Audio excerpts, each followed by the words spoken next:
maps and all kinds of stuff. And it looked like 100% almost that we were going to Tulsa.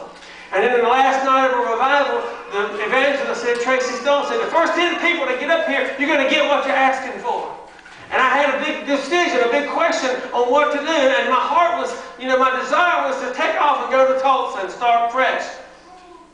But that night, I was the first one to the altar. The Spirit of God came on me. I fell out in the Spirit. I lay there until the service was over and people were leaving to go fellowship and eat ice cream and cake and stuff. I was still in there at the altar, and I started to get up. The Lord said, I'm not through with you yet.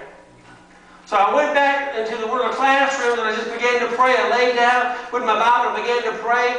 And I just prayed and prayed and prayed. And I began to go into different realms in the Spirit. How many have ever been praying in the Spirit? You're praying in tongues and your language changes. And you keep praying and you really get into it and your language changes again. But this happened to me like 3 or 4 times, laying down on the floor in the classroom praying.